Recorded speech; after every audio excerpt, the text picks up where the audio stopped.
Salam Rahim. Et donc, chers étudiants, chères étudiantes de la filière SMIA S2, aujourd'hui c'est le TD 3 concernant le module Algèbre 3. Alors, je commence par l'exercice 1. Alors, on se donne A et B deux nombres réels et R2 de X.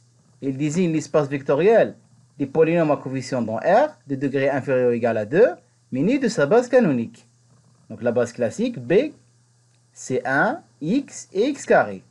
Alors, pour tout P polynôme dans R2 de X, on pose phi de P, donc voilà l'image de ce polynôme P par une application phi, égale x moins A fois x moins B fois P'. P' ici, il désigne la dérivée du polynôme P, plus A plus B moins 2x fois le polynôme P. Alors la première question, montrer que phi est une application linéaire de R2 de X.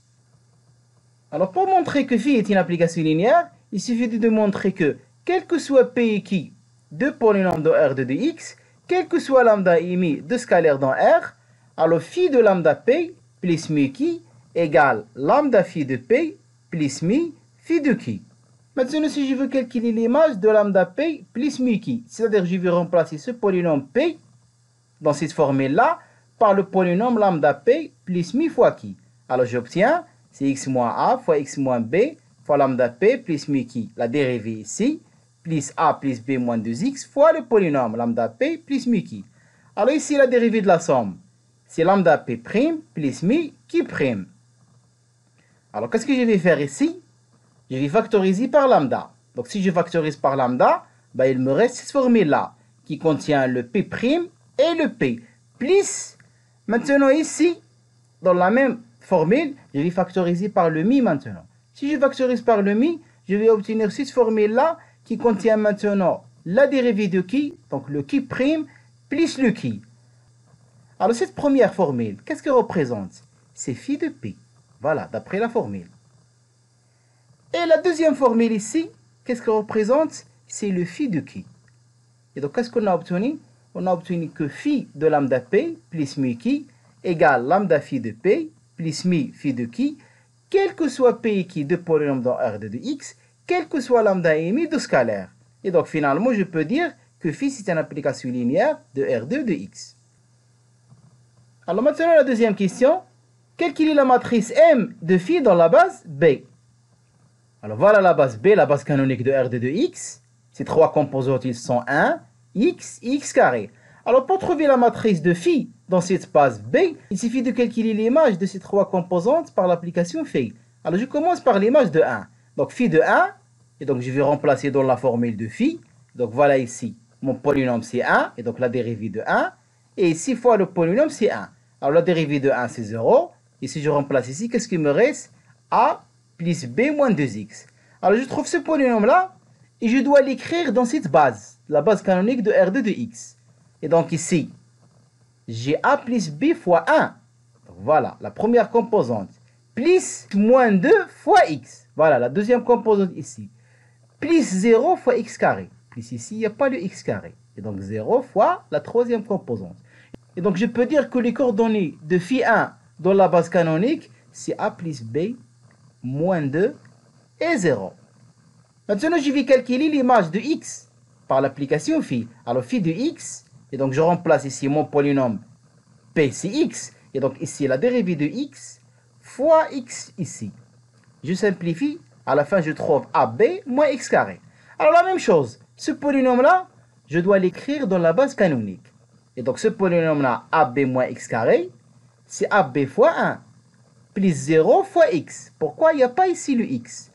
Plus moins 1 fois X carré, puisque le X carré ici, il est multiplié par moins 1.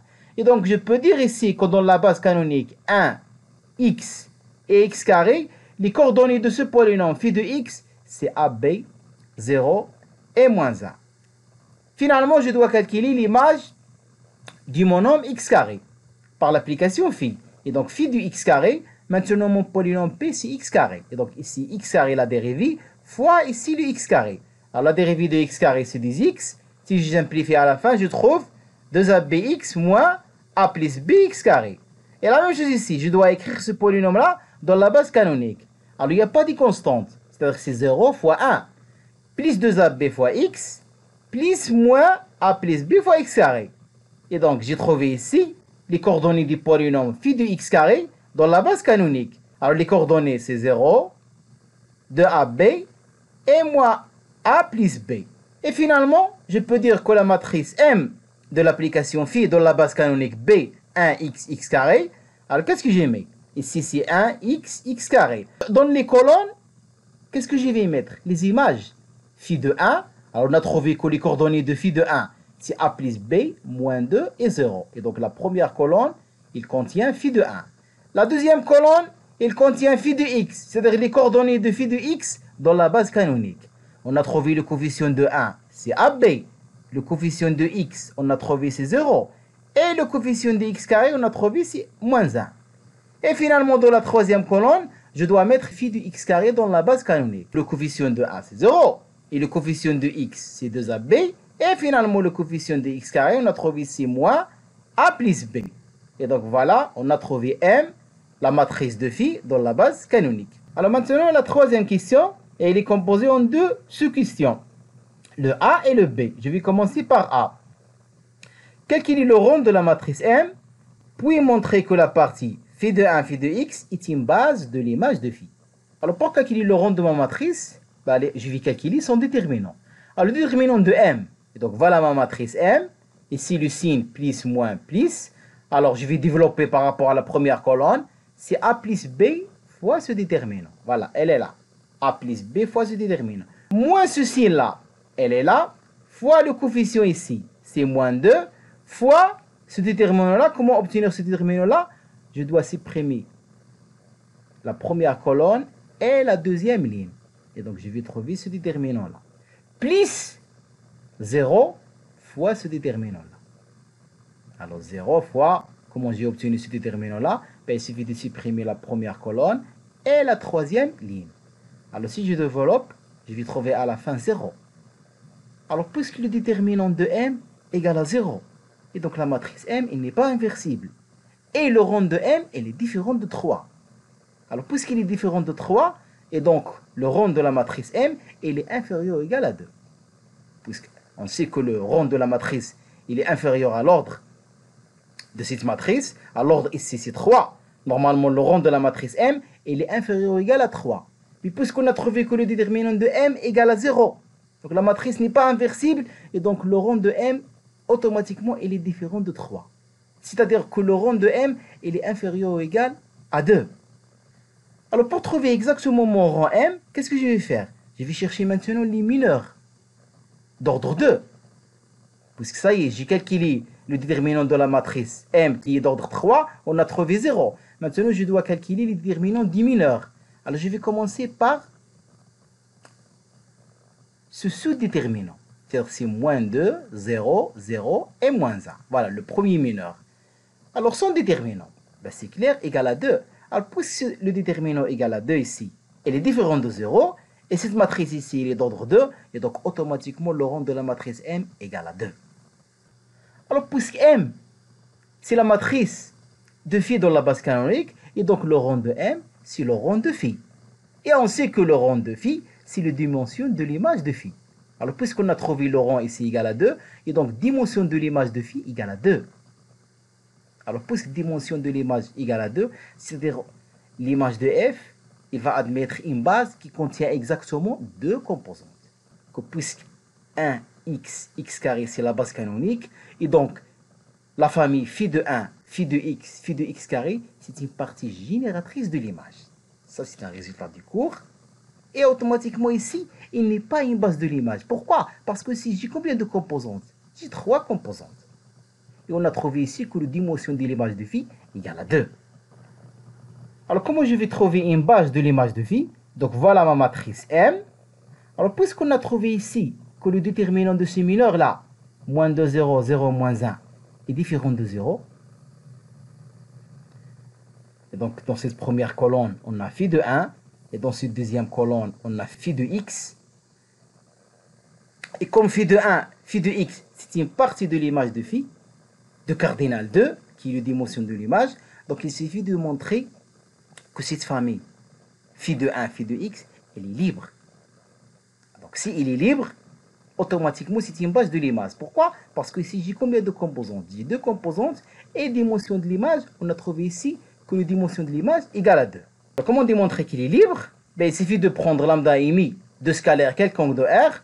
Alors, si on a lambda phi de 1 plus mi phi de x égale à 0, on doit démontrer qu'automatiquement lambda et mi, ils sont nuls. Alors, je remplace mon phi de 1, le polynôme, égal à a plus b moins 2x. Et ici, le polynôme phi de x égale à ab moins x carré.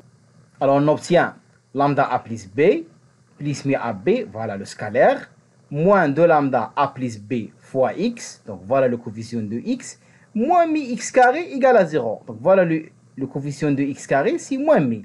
Alors, ici, j'ai un polynôme de degré 2 qui est nul. Et donc, automatiquement, ces 3 coefficients, ils sont nuls. Donc, voilà le premier coefficient, égal à 0. Le deuxième coefficient égal à 0. Et le troisième coefficient égal à 0. Alors, si j'ai trouvé mi égal à 0, et donc ici, mi égale à 0, on va trouver que lambda a plus b égale à 0. Donc, automatiquement, mon lambda égale à 0. Alors, on a trouvé que lambda et mi égale à 0. Donc, la famille, elle est libre. Alors, puisqu'il est libre, et il contient 2 composantes, et la dimension de l'image égale à 2, et donc, automatiquement, la famille phi de 1, phi de x, c'est une base de l'image de phi. Et je rappelle que le phi 1 ici égale à a plus b moins 2x, et phi de x, c'est le polynôme ab moins x carré. Alors maintenant, la question B, déterminer le noyau de f, c'est-à-dire le cœur de f, en donnant une base et la dimension du cœur de f. Alors d'après le théorème du rond, ben, on sait que la dimension du cœur, c'est la dimension de l'espace R de 2x moins la dimension de l'image. Alors la dimension de l'espace R de 2x, ben, on sait que c'est 3. Et on a trouvé que la dimension de l'image de phi égale à 2. Et donc 3 moins 2 égale à 1. C'est-à-dire la dimension du cœur de phi égale à 1. C'est-à-dire automatiquement ici, le cœur de phi, il est engendré par un seul polynôme, puisque son dimension égale à 1. Alors comment chercher ce cœur-là? Donc si je me donne P, un polynôme qui s'écrit x plus y fois grand X plus z fois grand X carré, il appartient à un cœur de phi. Alors par définition, donc phi de P égale à 0. Voilà, l'image de ce polynôme par l'application phi égale à 0. On a calculé la matrice de phi dans la base canonique. Voilà, elle est là. Et le polynôme P, ses coefficients dans la base canonique, c'est x, y, z carré. Voilà, je vais les mettre ici. X, y, z. C'est le coefficient du polynôme dans la base canonique. Et phi ici, sa matrice dans la base canonique, c'est celle-là. Alors phi de P égale à 0, équivalent que la matrice M fois le vecteur x, y, z égale à 0. Ici, le coefficient du polynôme nul dans la base canonique, c'est 0, 0 et 0. Et donc, un calcul simple de la matrice M fois le vecteur x, y, z, ben, on trouve ce système-là. A plus bx plus ab, y égale à 0, moins 2x plus 2ab, z égale à 0, moins y, moins a plus b, z égale à 0. Et donc, j'ai un système ici qui a 3 inconnus, x, y et z. Et donc, pour trouver le cœur de phi, ben, il suffit de trouver x, y et z. On obtient que y égale moins a plus b fois z. Donc, je replace ici dans la première équation. Et dans la deuxième équation, on obtient que x égale à ab fois z. Alors, si je remplace dans mon polynôme P, normalement, mon polynôme P, il a 3 coefficients ici. Le x, y et z. On a trouvé x en fonction de z. Y en fonction de z. C'est-à-dire, il me reste ici combien d'inconnus? Il me reste un seul inconnu, c'est z. Alors, je vais factoriser par z. Alors, qu'est-ce qu'on a trouvé? Z fois ce polynôme-là. C'est-à-dire que le cœur de phi, il est engendré par ce polynôme-là. Pourquoi? Parce qu'ici, l'espace engendré par le seul polynôme, c'est quoi? C'est l'ensemble des polynômes qui s'écrivent constante fois ce polynôme. Voilà, une constante fois ce polynôme. Et donc, le cœur de phi, c'est l'espace, ou bien c'est le sous-espace vectoriel engendré par ce polynôme-là. Et donc, j'ai un seul polynôme ici, donc la dimension de cœur égale à 1, et c'est identique avec le résultat qu'on a trouvé via le théorème du rond. Alors maintenant, la quatrième question. Montrer que R de x est les sommes directes du cœur de phi et l'image de phi si et seulement si A est différent de B. Alors qu'est-ce que ça veut dire? R de 2x, c'est une somme directe du cœur de phi et l'image de phi. C'est-à-dire R de 2x, il s'écrit cœur de phi plus image de phi. C'est-à-dire quel que soit P un polynôme ici, il s'écrit comme somme de 2 polynômes. Un qui appartient au cœur de phi et l'autre il appartient à l'image de phi. Et l'intersection du cœur et l'image de phi, il est réduit au polynôme nul. Or, d'après la question précédente, on a trouvé que phi1, phi de x, c'est une base de l'image de phi. Et on a trouvé que le cœur de phi, il est engendré par un seul polynôme. Voilà la base du cœur de phi. Il contient un seul élément, c'est ce polynôme-là. Et donc dire que R2 de x, c'est une somme directe du cœur de phi plus l'image de phi, c'est-à-dire équivalent que tout polynôme de R2 de x, il s'écrit d'une manière unique, comme combinaison linéaire de phi de 1, phi de x, voilà, c'est la base de l'image, et le polynôme AB moins A plus BX plus X carré. Voilà, ça c'est la base du cœur. Ceci est équivalent à dire que phi de 1, phi de X et le polynôme A plus B moins A plus B fois X plus X carré, ils forment une base de R2 de X. Alors, pour que cette famille-là soit une base de R2 de X, ça est équivalent à dire que le déterminant, voilà, ici je vais remplacer mon polynôme phi de 1. Voilà ses composantes dans la base canonique. Le polynôme ici phi de x, voilà ses composantes dans la base canonique. Et ce polynôme-là, ses composantes dans la base canonique, voilà le premier coefficient, c'est a plus b, elle est là. Le deuxième coefficient, c'est moins a plus b, voilà, elle est là. Et le troisième coefficient ici, c'est 1, voilà, elle est là. Et donc ce déterminant-là est différent de 0. Alors je vais développer par rapport à la première colonne en respectant l'ordre des signes ici, plus, moins, plus. Et donc je trouve a plus b fois ce déterminant-là, moins 2x fois ce déterminant-là, différent de 0. Si je simplifie ici, je trouve que moins a moins b au carré, il est différent de 0, équivalent à dire que a, il est différent de b. Et donc voilà.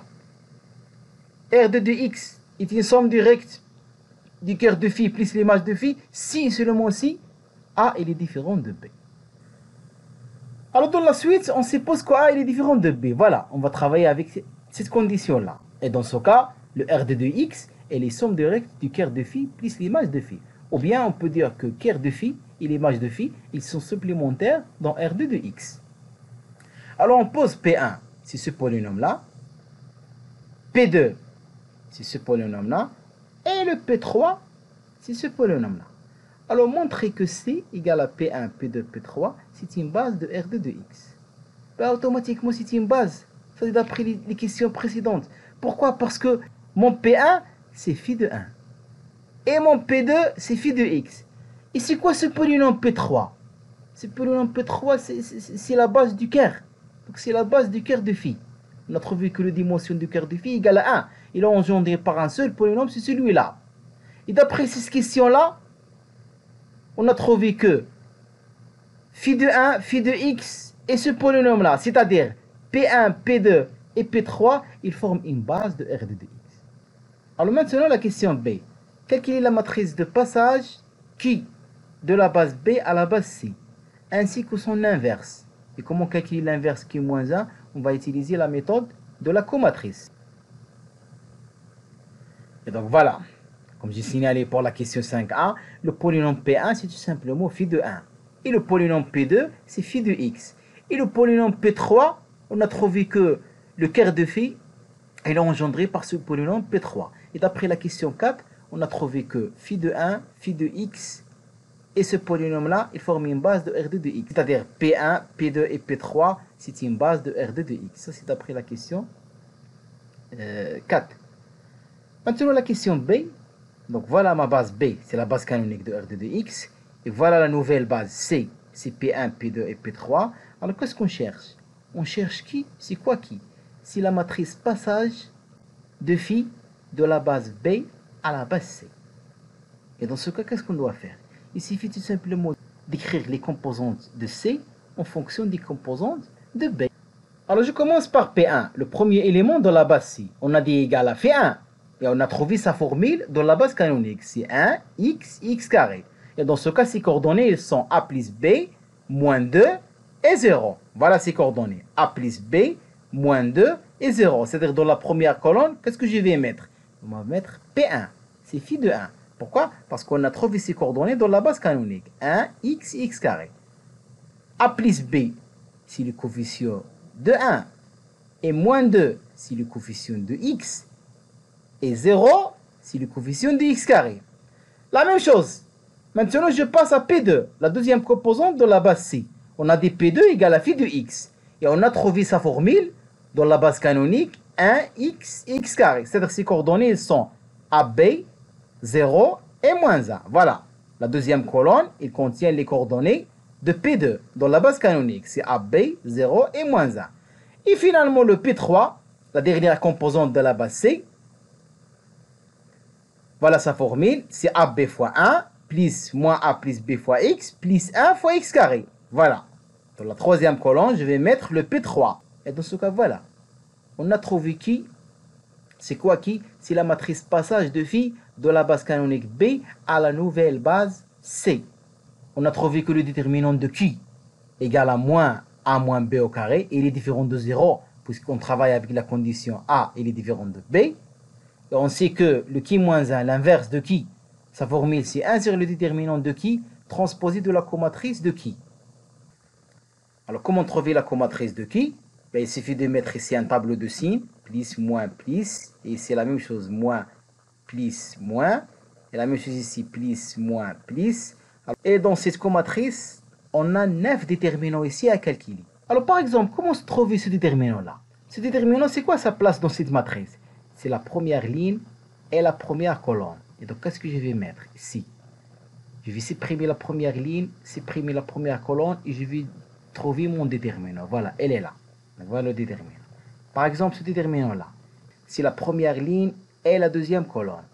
Alors, je vais aller ici, je vais supprimer la première ligne, et je vais supprimer la deuxième colonne, et je vais trouver les coefficients moins 2, 0, et ici, moins A plus B1. Et voilà, j'ai trouvé mon déterminant. Et ainsi de suite. Finalement, je trouve ma comatrice Q. Je simplifie ces 9 déterminants. Je trouve sa formule, il est là.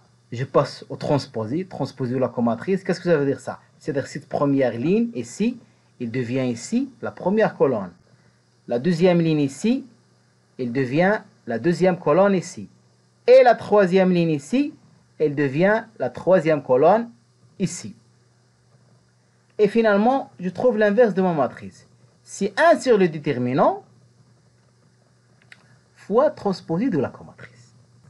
Alors la dernière question maintenant. Donnez la relation qui lie la matrice N de phi dans la base C à la matrice M. Alors je rappelle, c'est quoi M? M, c'est la matrice de phi dans la base canonique. Mais maintenant, je note N, c'est la matrice de phi dans la nouvelle base C. Comme j'ai dit, M, c'est quoi? C'est la matrice de phi dans la base canonique. 1x, x carré. Et N, c'est la matrice de phi dans la nouvelle base C, qui est formée de P1, P2 et P3. Mais puisqu'on a trouvé le qui, c'est-à-dire la matrice passage de B à C, c'est-à-dire comment passer de la base B à la nouvelle base C. Et finalement, je peux dire que le N, c'est Q moins 1 fois M fois Q. Et on sait que le rond de N, c'est le rond de phi. Et on a trouvé que le rond de phi, c'est dimension de l'image de phi égale à 2.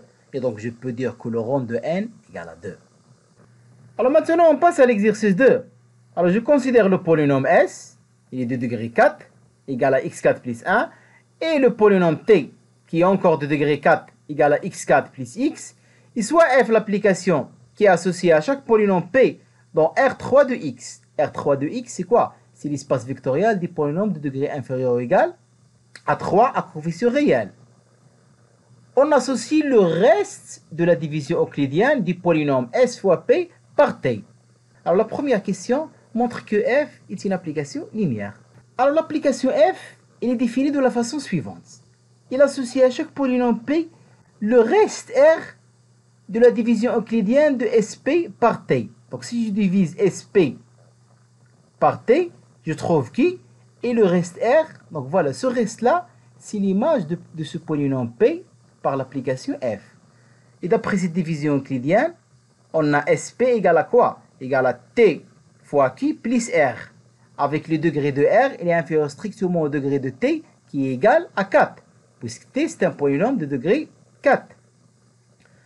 Alors, pour montrer que f est une application linéaire, et donc on se donne P1 et P2, deux polynômes quelconques dans R3 de x, et alpha et bêta, deux scalaires dans R. Alors, si je fais la division euclidienne de SP1 par T, je trouve Q1 et un reste R1. Le degré du reste R1, il est inférieur au degré de T qui est égal à 4. Et mon polynôme SP1, donc ici le SP1, c'est T fois Q1 plus R1. Voilà, T fois Q1 plus R1. La même chose ici. Si je divise le polynôme SP2 par T, je trouve Q2 et un reste R2, tel que le degré du reste R2 est inférieur strictement au degré de T qui est égal à 4, et le polynôme SP2 égale TQ2 plus R2. Voilà, SP2 égale T fois Q2 plus R2. Alors on doit montrer cette formule-là, que f de alpha P plus bêta Q égale alpha FP plus bêta FQ, quel que soit P et Q de polynôme dans R3 de X, et quel que soit alpha et bêta de scalaire dans R. Et on sait que, d'après la définition de f, l'image d'un polynôme, c'est quoi? Il est construite à travers une division euclidienne. Si j'utilise ces deux formules-là, je trouve que S fois alpha P1 plus bêta P2 égale T alpha Q1 plus bêta Q2 plus alpha R1 plus bêta R2. Et on sait que le degré de alpha R1 plus bêta R2, voilà, le degré de la somme, il est inférieur au minimum du degré de R1 et le degré de R2. Et puisque le degré de R1 et le degré de R2, ils sont tous les deux inférieurs strictement à 4, et dans ce cas, le minimum, il est inférieur strictement à 4, c'est-à-dire que le degré de alpha R1 plus bêta R2, voilà, ce reste-là, son degré, il est inférieur strictement à 4. Et donc, par unicité de la division euclidienne, par unicité du reste qu'on obtient de la division euclidienne, je peux dire que ce reste-là, le alpha R1 plus bêta R2, c'est le reste ici, si on divise S alpha P1 plus bêta P2 sur T. Et donc, si on fait cette division-là, par T, on trouve le reste, c'est alpha R1 plus bêta R2. Et dans ce cas, je peux dire que l'image f de alpha P1 plus bêta B2 égale ce reste-là. Voilà, le reste qui est ici, égale à alpha R1 plus bêta R2. Et c'est quoi R1? R1, c'est l'image de P1. Et c'est quoi le R2? C'est l'image de P2. Et finalement, on a trouvé que alpha P1 plus bêta B2 égale alpha Fp1 plus bêta Fb2. C'est-à-dire l'application f, il est linéaire. Donc vous voyez que cette application, il est un peu spéciale. Pourquoi? Parce que l'image de chaque polynôme, il est définie à travers une division euclidienne. Alors la deuxième question, déterminer la matrice de f dans la base canonique. Alors puisqu'on travaille dans R3 de x, bah, sa base canonique, B, c'est 1, x, x carré, x3. Alors pour trouver la matrice de f dans cette base canonique, qu'est-ce que je dois faire? Il suffit de calculer les images. f de 1, f de x carré et f de x3. Je vais commencer par l'image de 1. Donc je vais multiplier 1 par le polynôme s égale à x4 plus 1. Je dois faire la division euclidienne par t. Voilà, le polynôme t, c'est x4 plus x. Alors si je fais la division euclidienne, voilà, x4 sur x4, ça donne 1. Je factorise 1 fois x4 moins x4 et 1 fois x c'est moins x. Puis ici, je change le signe. Je fais la somme, qu'est-ce que je vais trouver? Je simplifie x4 par moins x4, qu'est-ce qu'il me reste? Moins x plus 1. Voilà, elle est là, moins x plus 1. Alors le degré c égal à 1, il est inférieur strictement au degré c qui est égal à 4. Et donc je peux dire que moins x plus 1, c'est le reste de la division euclidienne. Puisque c'est le reste de la division euclidienne, et donc c'est l'image de 1 par l'application f. Donc f de 1, c'est le reste, moins x plus 1. Et puisqu'on travaille dans la base canonique, je dois chercher ici les coefficients de ce polynôme-là, ou bien les coordonnées de ce polynôme-là dans la base canonique. La base canonique, c'est 1, x, x carré, x3. Alors le coefficient de 1, c'est 1, elle est là.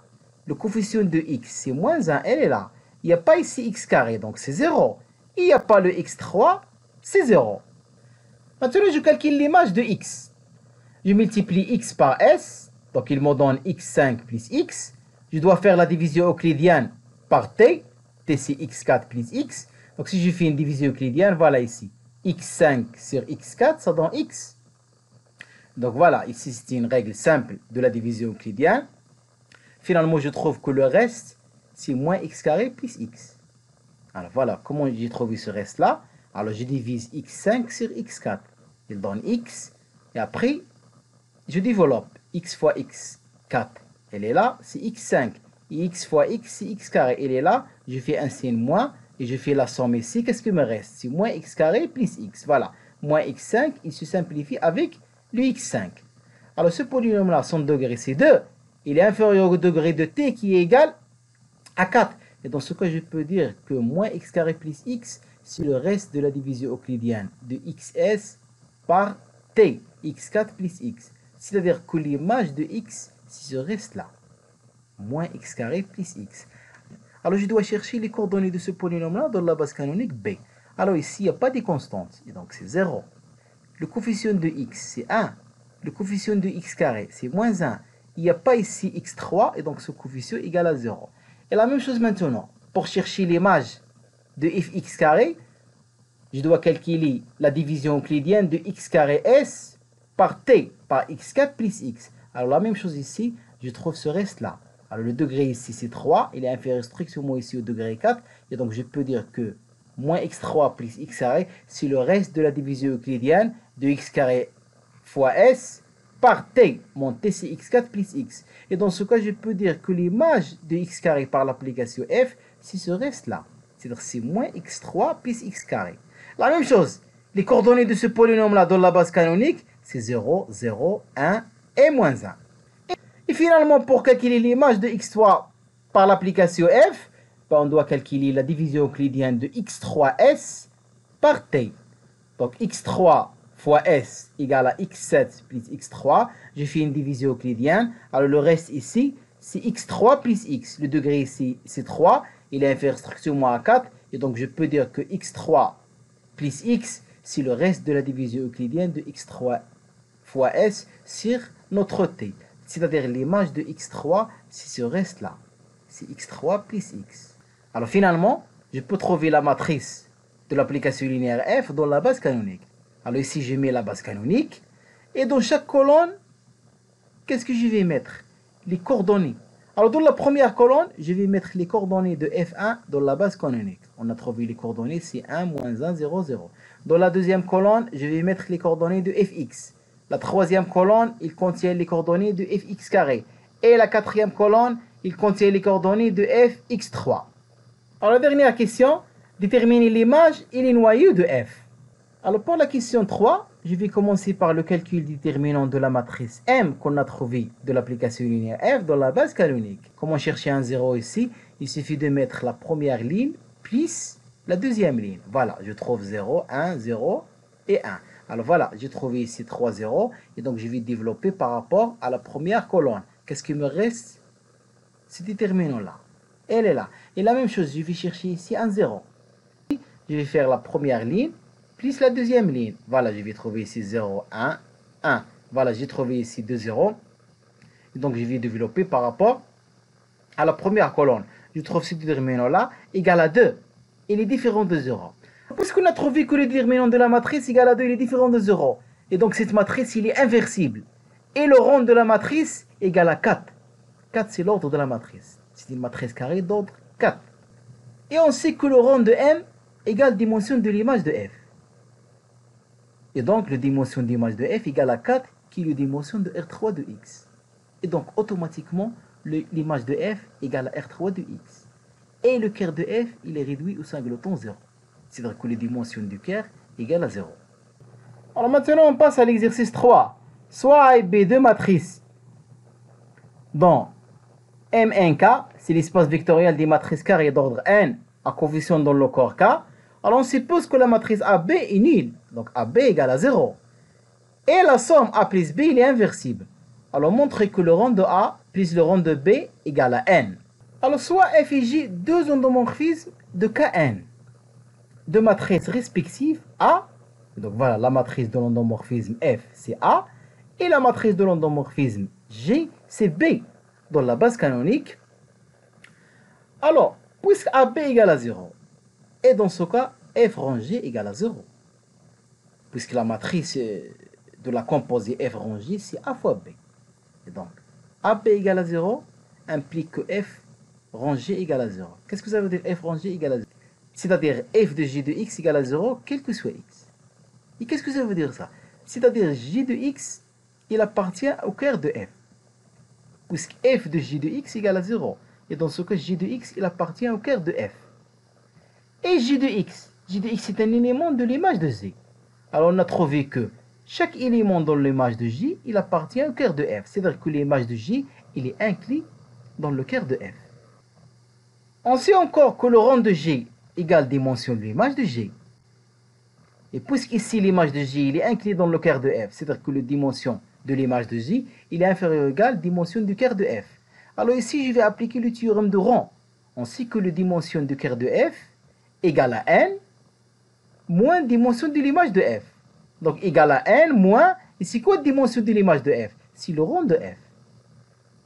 Et donc on a trouvé que le rang de G inférieur ou égal à n moins le rang de F. Voilà, elle est là. Le rang de G inférieur ou égal à n moins le rang de F. C'est-à-dire, ici, qu'est-ce que je vais trouver? Que le rang de F plus le rang de G est inférieur ou égal à n. Alors pour trouver une égalité ici, il suffit de démontrer maintenant que le rang de F plus le rang de G il est supérieur ou égal à n. Et donc inférieur ou égal avec supérieur ou égal, c'est-à-dire que le rang de F plus le rang de G égale à n.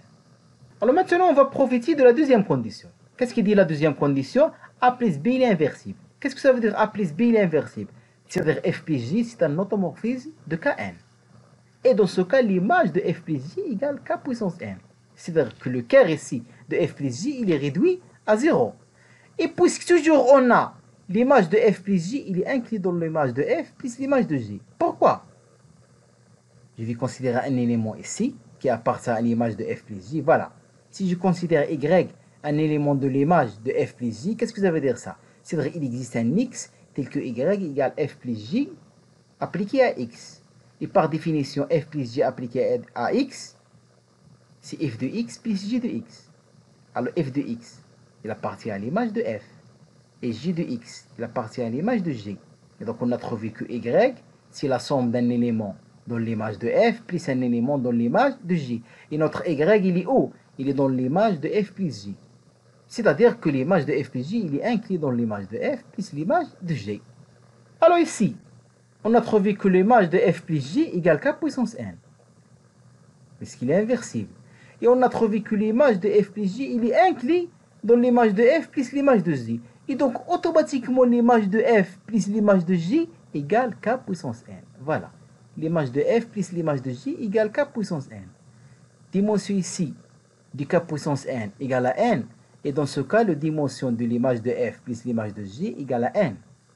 Et on sait que dimension de l'image de F plus l'image de J égale dimension de l'image de F plus dimension de l'image de J moins dimension de l'image de F inter l'image de J. Alors, dimension de l'image de F, c'est le rang de F.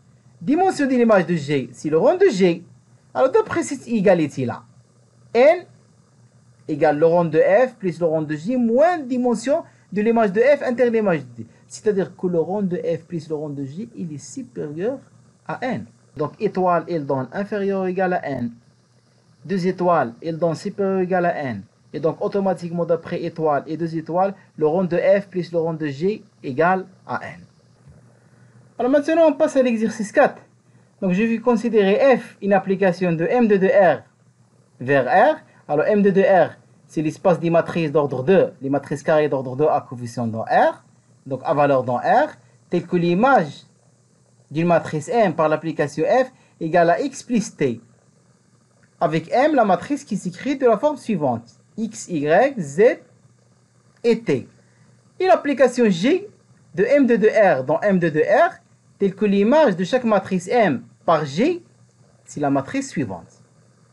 Avec toujours X, T, Z et Y, c'est le coefficient ici de la matrice M. Alors, première question, montrer que les deux applications F et J sont linéaires. Alors, pour montrer que les applications F et J sont linéaires, on va considérer M et M' deux matrices quelconques. Et lambda et mi, deux scalaires quelconques. Alors, la matrice somme, lambda M plus mi M'. Par définition, voilà sa forme. Alors, F de lambda M plus mi M'. C'est quoi l'image d'une matrice par l'application F? Donc, voilà. La matrice M, son image par l'application F, c'est quoi? C'est X plus T. Voilà. C'est la première composante plus la quatrième composante. Alors, la première composante, elle est là. Et la quatrième composante, elle est là. Et donc, c'est la première composante plus la quatrième composante. Je factorise par lambda.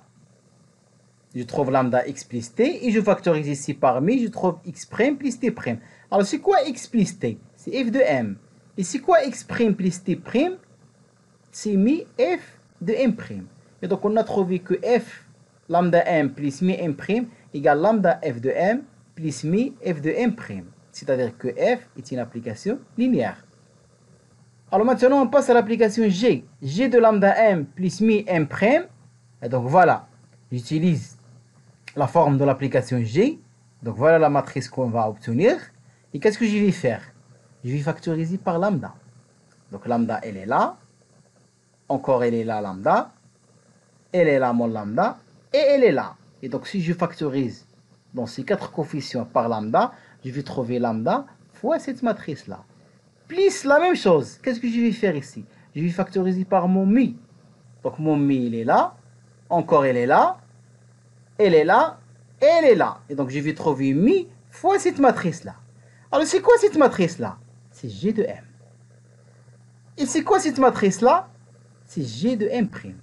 Et donc on a trouvé que G de lambda M plus mi M' égale lambda G de M plus mi G de M'. C'est-à-dire G, c'est une application linéaire. Alors maintenant la deuxième question. Trouver une base du cœur de f et montrer que la dimension du cœur de f égale à 3.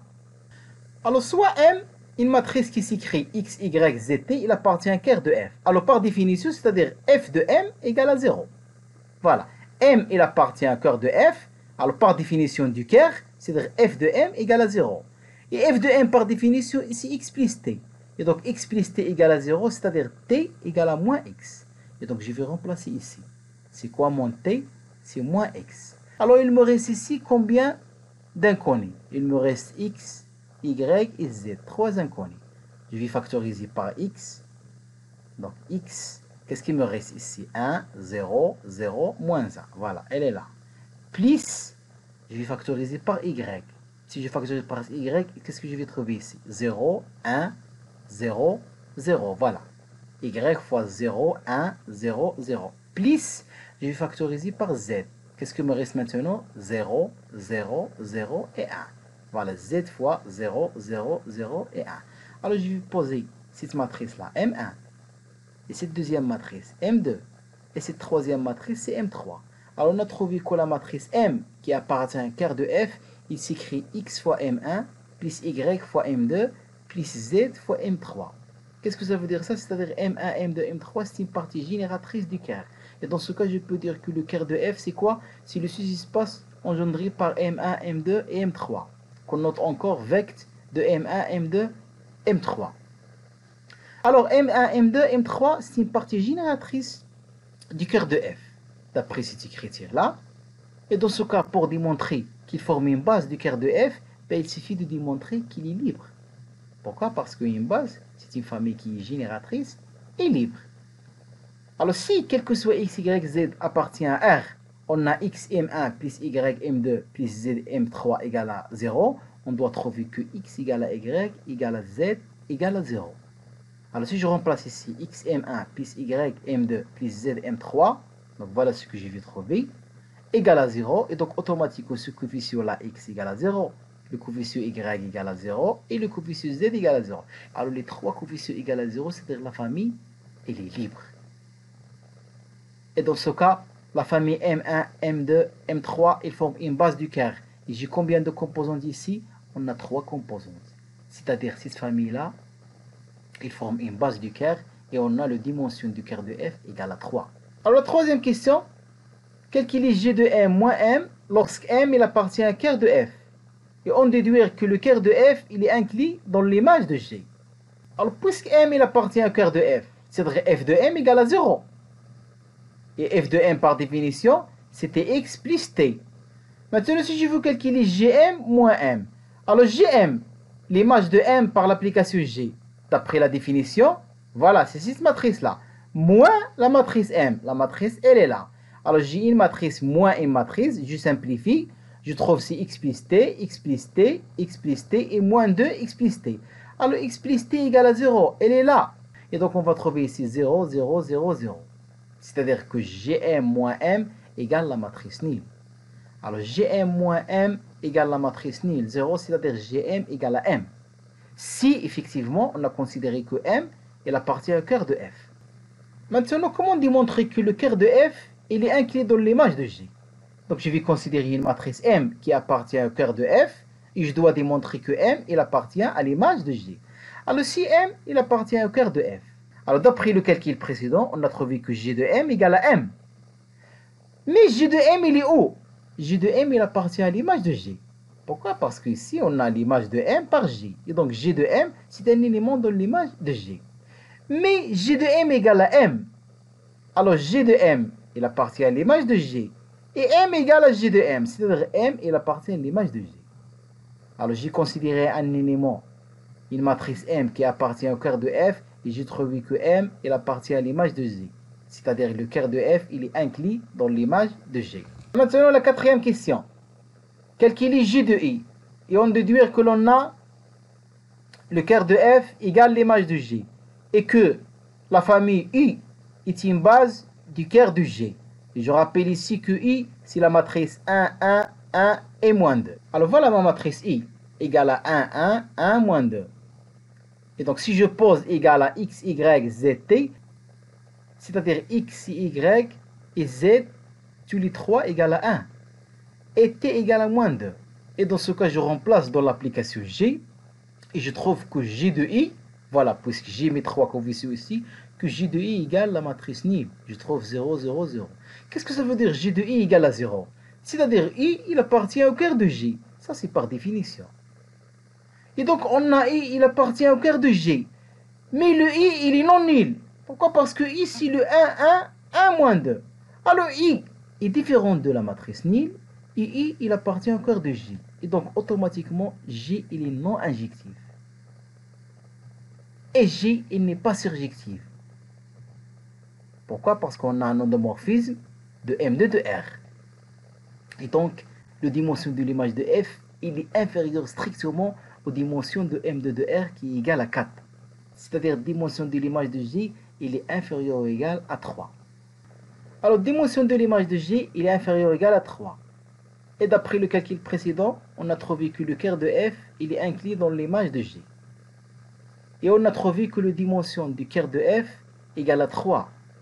Alors, puisque le cœur de F, il est inclus dans l'image de G. Et donc, dimension du cœur de F, il est inférieur ou égal à dimension de l'image de G. Ici, on a trouvé que dimension de l'image de G, elle est inférieure ou égale à 3. Voilà, elle est là. Et on a trouvé, d'après le calcul précédent, que dimension du cœur de F égale à 3. Et donc, on a ici 3 inférieur ou égal à 3. Et donc, automatiquement, dimension de cœur de F égale dimension de l'image de G égale à 3. Alors, dimension du cœur de F égale dimension de l'image de G égale à 3. Et on a trouvé que le cœur de F, il est inclus dans l'image de G. Et donc, automatiquement, le cœur de F égale l'image de G. Alors, on a 3 égale dimension du cœur de F égale dimension de l'image de G. Et si j'applique le théorème de Rho, on va trouver que dimension du cœur de J égale à 4 moins 3 égale à 1.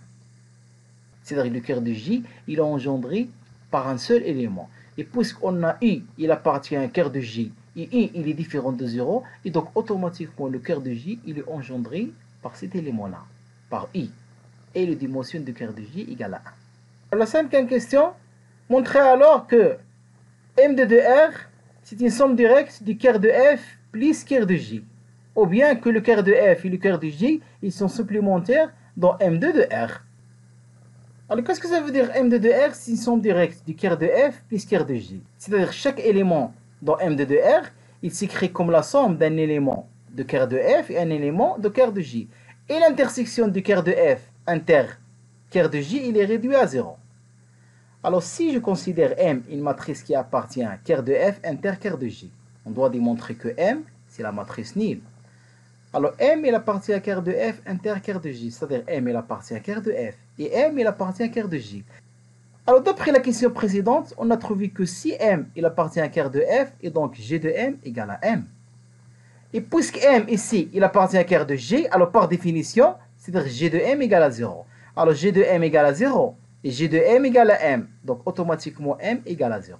Donc, M égale à 0, c'est la matrice nulle. C'est-à-dire que le cœur de F intègre le cœur de G, cette intersection il est réduit à la matrice nulle. Et puisque M2 de R c'est une somme directe du cœur de F plus l'image de F, et donc M2 de R égale cœur de F plus l'image de G. Et puisqu'on a trouvé que l'image de G égale cœur de G, et dans ce cas, M2 de R égale cœur de F plus cœur de G. Donc voilà, on a trouvé que M2 de R égale cœur de F plus cœur de G, et l'intersection il est réduit à 0, et donc on peut dire que M2 de R c'est une somme directe du cœur de F et cœur de G. Et finalement, on termine par l'exercice 5, donc soit F de R3 vers R3 une application linéaire, et soit B, la base canonique de R3, et id de R3, c'est l'application identity de R3. Alors on pose G égale F moins l'identity de R3. On suppose que G rangé est différent de 0, c'est-à-dire G carré est différent de 0, G3 égale à 0. Et 0 ici, il désire l'application nulle. Alors soit V un vecteur dans R3, tel que G rangé de V est différent du vecteur nul, c'est-à-dire G carré de V est différent de 0. Alors montrer que C, la famille V, G de V et G rangé de V est une base de R3. Alors puisque les dimensions ici de R3 égale à 3, et ici vous avez combien d'éléments? On a 3 éléments. Et dans ce cas, pour démontrer que si c'est une base de R3, il suffit de démontrer qu'il est libre. Alors si je considère alpha 1, alpha 2, alpha 3, 3 scalaires quelconques dans R, tels que alpha 1, V plus alpha 2, GV plus alpha 3, G carré de V égale à 0 si le vecteur nul. Alors pour démontrer que cette famille est libre, on doit démontrer que alpha 1 égale à alpha 2 égale à alpha 3 égale à 0. Alors qu'est-ce que je vais faire? À cette équation-là, je vais appliquer G. Et puisque G c'est une application linéaire, et donc ici qu'est-ce qu'on va avoir? Alpha 1, G de V. Voilà, elle est là. Et ici qu'est-ce qu'on va obtenir? Alpha 2, G de G de V. Donc voilà, elle est là. G de G de V, c'est-à-dire G carré. Et ici, si j'applique G, G de G carré, donc voilà, G de G carré, c'est G3. Avec effectivement G3, c'est quoi G3? C'est-à-dire G rangé, rangé.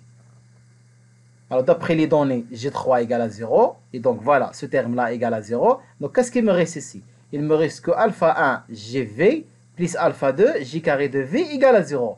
Alors je vais faire la même chose ici. À cette équation-là que j'ai notée étoile, je vais encore appliquer G.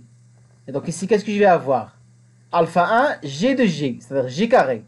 Et ici, alpha 2, G de G carré, c'est-à-dire G3. Et toujours G3 égale à 0. Alors qu'est-ce qu'il me reste? Il me reste alpha 1, G carré de V égale à 0. Et puisqu'on a supposé que J carré de V il est différent de 0, alors J carré de V il est différent de 0, et on a le produit alpha 1, J carré de V égale à 0, donc automatiquement, alpha 1 égale à 0. Alors puisque alpha 1 égale à 0, donc elle est là. Alpha 1 égale à 0, donc qu'est-ce qu'il me reste ici? Alpha 2, J carré V égale à 0. Alpha 2, J carré de V égale à 0. Et toujours, J carré il est différent de 0, et donc il me reste alpha 2 égale à 0. Et finalement, je reviens à la première équation. Alpha 1 V plus alpha 2 G de V plus alpha 3 G carré de V égale à 0. On a trouvé que alpha 1 et alpha 2 égale à 0. Donc voilà, alpha 1 égale à 0, alpha 2 égale à 0. Et donc finalement, qu'est-ce qui me reste? Alpha 3 égale à 0. Et donc les trois coefficients, ils sont tous nuls. Et dans ce cas, la famille, il est libre. Et puisque le nombre de composantes, c'est 3, c'est la dimension de l'espace. Et donc automatiquement, il forme une base. Alors, calculer la matrice M de G, puis la matrice N de F dans la base C. Je vais noter V c'est F1, et G de V c'est F2, et G rangé c'est F3.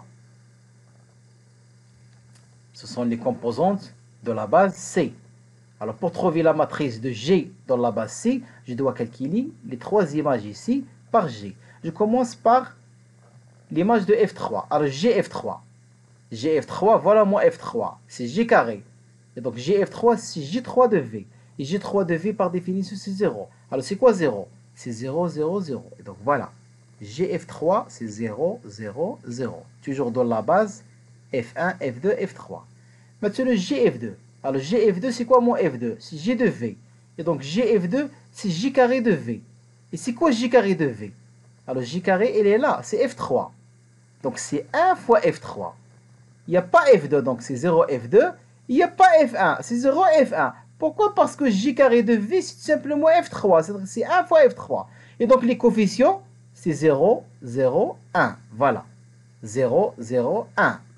Et finalement, maintenant, comment calculer? Comment trouver cette... Et finalement, comment se trouver cette colonne-là? Je dois calculer G de F1. C'est-à-dire les coordonnées de G de F1 dans la base F1, F2, F3. Alors, GF1, c'est quoi moins F1? C'est V. Et donc, c'est G de V. Et c'est quoi G de V? G de V, c'est F2.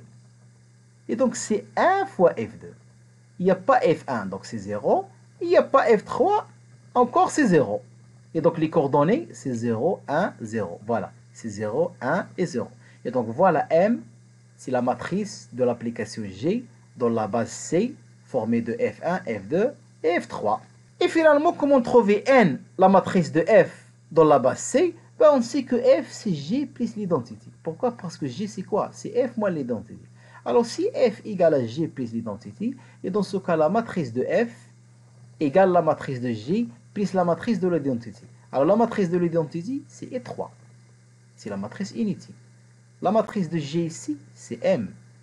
Et la matrice de F, c'est N. Alors, on a trouvé M. Voilà, elle est là.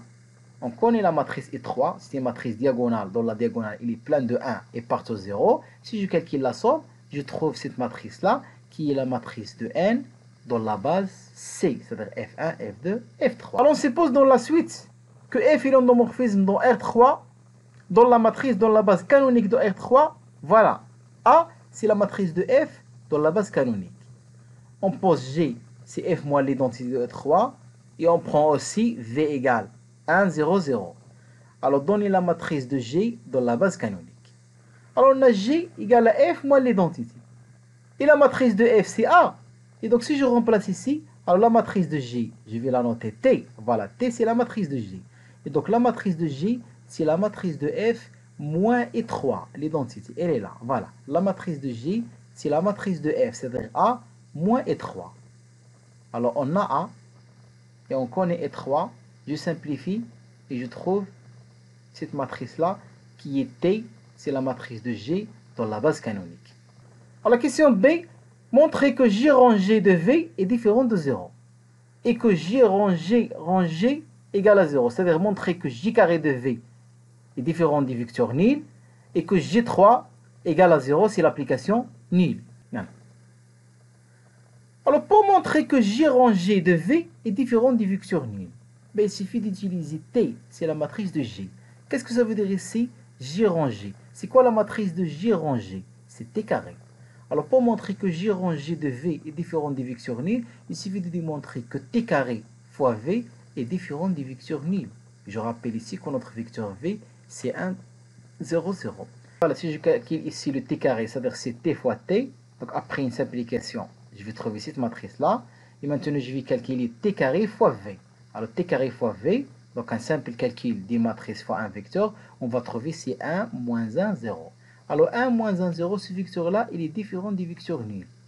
Donc, on a trouvé que T carré fois V, il est différent de 0. C'est-à-dire, J carré de V, ou bien J rangé de V, il est différent du vecteur nul. La même chose, dire que J3 égale à 0, revient à dire que T3 égale à 0. Donc, T3, c'est quoi? C'est T carré fois T. On a déjà calculé T carré, elle est là, fois le T. Alors, si je simplifie, je trouve la matrice nil. Et donc, T3 égale la matrice nil, c'est-à-dire J3 égale à 0, l'application nil. Et dans ce cas, J rangé égale à 0. Alors, la question 4, calculer la matrice de passage P de la base B à la base C. Donc, il suffit de chercher les coordonnées de chaque composante ici, dans la base canonique B. Alors, la question 4. On a dit que B, c'est E1, E2, E3, c'est la base canonique de R3. Et C, la nouvelle base, c'était F1, F2, F3, c'est-à-dire c'est V, G de V, G rang, G de V. Et V, c'est le vecteur 1, 0, 0. Alors, G de V, donc je remplace mon G, c'est F moins l'identité. Et donc, G de V, c'est F moins l'identité de V. Donc, F de V, elle est là. L'identité appliquée à V, c'est V lui-même. Et donc, c'est F de V moins V. Alors, F de V, on sait que F, sa matrice dans la base canonique, c'est A. Et donc, F de V égale à quoi? C'est A fois V. Pour calculer l'image de V par F, il suffit de calculer le produit de la matrice A fois V. Pourquoi? Parce que la matrice A, c'est la matrice de F dans la base canonique. Et donc F de V moins V égale à AV moins V. Je remplace, je connais la matrice A, je connais mon vecteur V, elle est là, je simplifie, et finalement je trouve c'est 1, 0, moins 1. Voilà, G de V, voilà ses coordonnées dans la base canonique. C'est 1, 0 et moins 1. Maintenant je passe à G carré de V. Alors G de V, c'est-à-dire G rang G de V, c'est G, et on a trouvé que G de V, elle est là. C'est 1, 0, moins 1. Et donc c'est G de 1, 0, moins 1. Et on connaît que G, c'est quoi? C'est F moins l'identité. Et donc G de 1, 0, moins 1, c'est F de 1, 0, moins 1. Et c'est quoi l'identité de ce vecteur-là? C'est le vecteur lui-même.